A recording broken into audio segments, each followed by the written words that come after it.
Hello students, कैसे हैं आप सभी लोग। आपका फिर से स्वागत है मेरे चैनल में। मेरा नाम है मनीषा। आज हम करेंगे बहुत ही अच्छा, बहुत ही मज़ेदार, हमारा टॉपिक है शब्द। अब शब्द क्या होता है, हमारे बहुत सारे विद्यार्थी स्टूडेंट्स कंफ्यूज रहते हैं कि शब्द क्या होता है और शब्द के कितने भेद हैं। कहीं कहीं हम पढ़ते हैं कि शब्द के 2 भेद हैं, कहीं कहीं हम देखते हैं कि शब्द के 3 भेद हैं। अब क्या करें, शब्द की परिभाषा क्या है। अब परीक्षा में हमारा प्रश्न आ जाता है कि शब्द के भेद कितने हैं, तो हम कंफ्यूज रहते हैं कि हम क्या लिखें कि शब्द के 3 भेद हैं या 2 भेद हैं। चलिए ठीक है, आज वही हम कंफ्यूजन दूर करने की कोशिश करते हैं। प्लीज़ मेरे वीडियो को अंत तक देखेंगे और वीडियो स्टार्ट करने से पहले, शुरू करने से पहले प्लीज़ मेरी वीडियो को लाइक कीजिए, शेयर कीजिए, सब्सक्राइब कीजिए एंड प्लीज़ बेल आइकन को प्रेस करना ना भूलें ताकि मेरी आगे आने वाली वीडियोस आप तक सबसे पहले पहुंच सकें। ठीक है, तो चलिए शुरू करते हैं। सबसे पहले हम देखेंगे कि शब्द क्या होता है। ठीक है, वर्णों या अक्षरों से बना ऐसा समूह। ठीक है, वर्णों या अक्षरों से बना ऐसा समूह जिसका कोई अर्थ हो, जिसका कोई हम मीनिंग निकालें, जिसका कोई मीनिंग हो। उन शब्दों, उन वर्णों के समूह को, उन अक्षरों के समूह को शब्द कहा जाता है। ठीक है, अब यहाँ पे हम उदाहरण देखते हैं, लड़का लड़की। ठीक है भाई, लड़का अगर मैं आपको बोलूँ लड़का तो आप समझ जाएंगे कि लड़का क्या मतलब, लड़की बोलूँ तब भी समझ जाएंगे। क्यों समझ जाएंगे? क्योंकि इनका अपना एक मतलब है और ये हमारे ऐसे शब्द हैं जो वर्णों और अक्षरों से मिलकर बने हैं, उनके समूह से मिलकर बने हैं और इनका खुद का अपना एक मतलब है, कोई अर्थ है। ठीक है, लड़का लड़की आदि 2 या 2 से अधिक वर्णों के मेल से इनकी रचना हुई है, वो हम देख ही सकते हैं। हम इससे पहले वाली वीडियो में मैं एक्सप्लेन कर चुकी हूँ कि वर्ण क्या होता है, अक्षर क्या होता है। प्लीज़ उनको जानने के लिए मेरी पहले वाली वीडियो देखना ना भूलें। ठीक है, उसके बाद हम यहाँ पे शब्द को देख ही सकते हैं कि लड़का और लड़की जो हमारे बने हैं वो वर्णों के समूह और अक्षरों के समूह से बने हैं। ठीक है, जिनका हमें एक अर्थ का बोध हो रहा है। अब उसी के साथ देखेंगे, जैसे एक और उदाहरण मैं आपको लेती हूँ, घर। ठीक है, हमारा घर शब्द भी वर्णों और अक्षरों के समूह से बना है, वर्णों या अक्षरों के समूह से बना है। ठीक है, जिसका मतलब क्या होता है, मकान। अगर आपसे पूछे कि घर का मतलब क्या है तो आप आसानी से बता सकते हैं कि मकान। मकान घर जिसमें लोग रहते हैं, ऐसा मकान।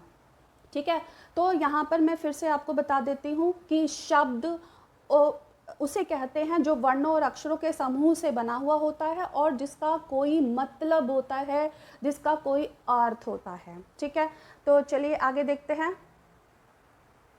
हाँ जी, तो अब हम यहाँ पर देखेंगे शब्द के भेद। ध्यान से देखेंगे, अंत तक देखेंगे।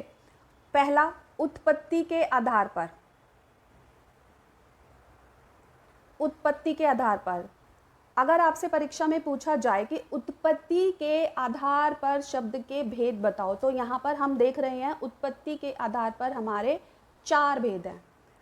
पहला तत्सम, दूसरा तद्भव, तीसरा देशज और चौथा विदेशी शब्द। जो आपसे परीक्षा में प्रश्न पूछा जा रहा है उसको आप ध्यान से देखेंगे। उत्पत्ति के आधार पर शब्द के कितने भेद बताएंगे? 4 भेद। ठीक है, उसके बाद हम देखते हैं यहाँ पर व्युत्पत्ति के आधार पर या फिर रचना के आधार पर। इन दोनों का एक ही मतलब है। अगर आपसे पूछा जाए व्युत्पत्ति के आधार पर या फिर आपसे पूछा जाए रचना के आधार पर, तो शब्द के व्युत्पत्ति और या फिर रचना के आधार पर कितने भेद होते हैं? शब्द के 3 भेद होते हैं। पहला रूढ़ शब्द, दूसरा यौगिक शब्द, तीसरा योग रूढ़ शब्द। वहीं अगर आपसे पूछा जाए कि अर्थ के आधार पर शब्द के कितने भेद होते हैं, तो वहाँ पर हमारे शब्द के आधार पर 2 भेद होते हैं। पहला सार्थक भेद, दूसरा निरर्थक भेद। तो प्लीज़ आपसे परीक्षा में जो भी आपसे प्रश्न पूछा जाए कि किसके आधार पर शब्द के भेद बताने हैं, तो उसी के आधार पर ही हम बताएंगे।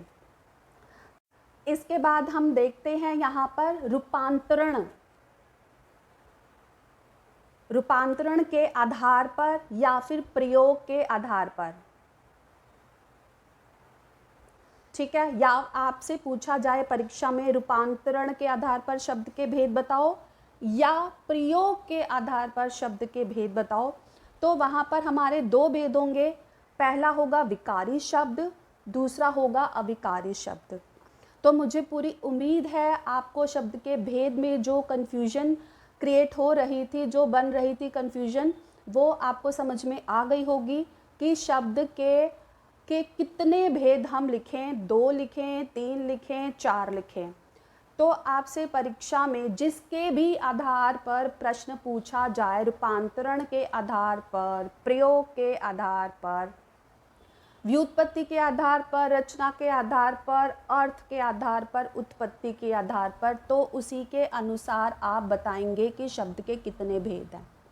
ठीक है, तो प्लीज़ मेरी वीडियो को लाइक कीजिए, शेयर कीजिए एंड सब्सक्राइब कीजिए। आपका दिन शुभ रहे। धन्यवाद।